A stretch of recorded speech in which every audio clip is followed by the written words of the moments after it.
दोस्तों, हमारे जीवन में कभी कभी ऐसा समय आता है जब हमें लगता है कि सब कुछ हमारे खिलाफ हो रहा है। हम मेहनत तो करते हैं लेकिन परिणाम वैसा नहीं मिलता जैसा हमने सोचा होता है।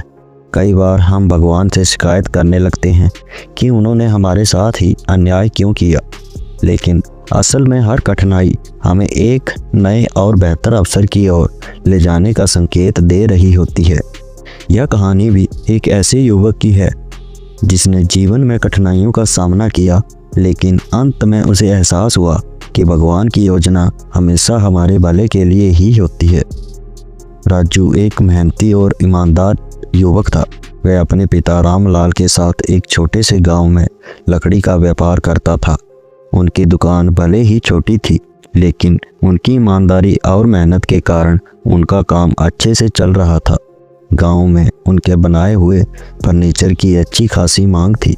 राजू का सपना था कि वह अपने व्यापार को और बड़ा करे ताकि उसके माता पिता को कभी किसी चीज़ की कमी ना हो। राजू का परिवार सादा जीवन जीता था, लेकिन वे खुश थे। दुकान से होने वाली आय से उनका गुजारा आराम से हो जाता था, लेकिन राजू की आंखों में बड़े सपने थे। वह चाहता था कि उसकी दुकान शहर तक फैले और वह अपने पिता को गर्व महसूस करवा सके।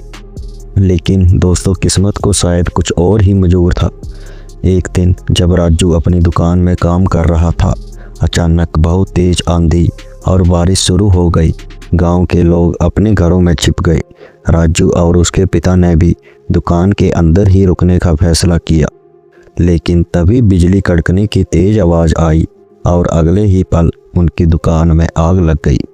देखते ही देखते आग ने पूरी दुकान को अपनी चपेट में ले लिया।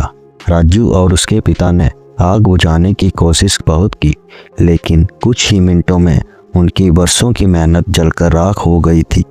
गांव के लोग मदद के लिए तो आए, लेकिन जब तक सब कुछ खत्म हो चुका था, राजू के लिए यह बहुत बड़ा झटका था। वह अपनी जली हुई दुकान के आगे बैठकर फूट फूट कर रोने लगा। उसे समझ नहीं आ रहा था कि अब वह क्या करेगा। राजू का मन पूरी तरह से टूट चुका था। वह कई दिनों तक चुपचाप रहा, खाना भी नहीं खाता था। उसके मन में बस एक ही सवाल था, भगवान, मैंने तो हमेशा मेहनत और ईमानदारी से काम किया, फिर मेरे साथ ऐसा अन्याय क्यों हुआ। एक रात जब अकेला बैठा था, उसने भगवान से कहा, भगवान, अगर मेरी इतनी मेहनत का यही परिणाम था तो मुझे यह मेहनत ही नहीं करनी चाहिए थी। आपने मेरी पूरी दुकान जला दी। अब मैं अपने परिवार का पेट कैसे भरूंगा। उसके पिता ने उसे समझाने की कोशिश की, लेकिन राजू को कुछ भी अच्छा नहीं लग रहा था। कुछ दिनों बाद उसके पिता ने उसे समझाया कि बेटा, जिंदगी में उतार चढ़ाव आते रहते हैं।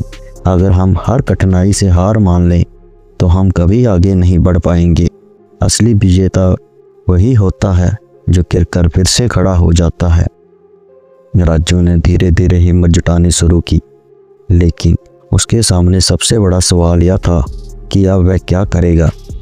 राजू का एक दोस्त था, उसने उसे सलाह दी कि वह शहर जाकर कुछ नया सीखे और अपनी ज़िंदगी को नए सिरे से शुरू करे। शुरुआत में राजू को यह विचार पसंद नहीं आया, लेकिन उसके पास कोई और ऑप्शन नहीं थी।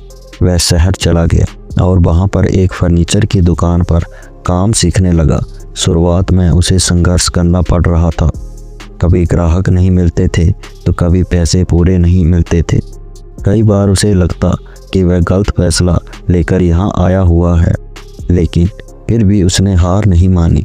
धीरे धीरे उसकी मेहनत रंग लाने लगी। उसके बनाए हुए फर्नीचर लोगों को पसंद आने लगे और उसकी छोटी सी दुकान फिर चलने लगी थी। कुछ ही वर्षों में राजू का काम इतना बढ़ गया कि अब वह एक सफल व्यवसायी बिजनेसमैन बन चुका था। उसने अपने पिता को भी अपने साथ शहर बुला लिया था। अब उनका जीवन पहले से कहीं अधिक सुखी और समृद्ध था, लेकिन असली चौंकाने वाली खबर तो अभी आने वाली थी। एक दिन गांव से उसका एक पुराना दोस्त आया और उसने बताया कि जहां उसकी पुरानी दुकान थी, वहां सरकार ने एक नई सड़क बनाने का फैसला लिया है। अब वहां पर कोई दुकान नहीं रह सकती और सभी दुकानदारों को वहां से हटना पड़ा था। राजू यह सुनकर चौंक गया। अगर उसकी दुकान आग में ना जलती तो वह अभी भी वहीं पर होता और उसे भी अपना व्यापार छोड़ना पड़ता। लेकिन भगवान ने पहले ही उसे नया रास्ता दिखा दिया था, उसकी राह बदल दी थी।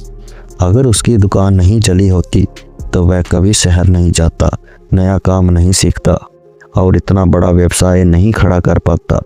राजू ने मंदिर जाकर भगवान को धन्यवाद दिया और वह समझा कि हर बुरा समय हमें कुछ नया और बेहतर देने के लिए आता है। अब वह अपनी पुरानी सोच पर हंस रहा था। उसे एहसास हो गया था कि जो भी हुआ भगवान की योजना के तहत ही हुआ था। दोस्तों, जो भी होता है अच्छे के लिए होता है। हमें बस उस अच्छे को पहचानने की समझ होनी चाहिए। इस कहानी का सार भी यही है कि कठिनाइयों से घबराना नहीं चाहिए, बल्कि उनसे सीखना चाहिए। भगवान की योजना हमेशा हमारे भले के लिए होती है, हमें बस धैर्य रखना चाहिए। दोस्तों, जैसा कि हर बार मैं आपसे अंत में कहता हूँ, अच्छे कर्म करिए, अपने बूढ़े माँ बाप की सेवा करिए। और ये कहानी अच्छी लगी तो वीडियो को लाइक करें, अपने परिवार दोस्तों के साथ शेयर करें और कमेंट करके ज़रूर बताएं कि कहानी कैसी लगी। और ऐसी ही और कहानियों के लिए इस चैनल को भी सब्सक्राइब करें। आपका समय शुभ रहे। धन्यवाद।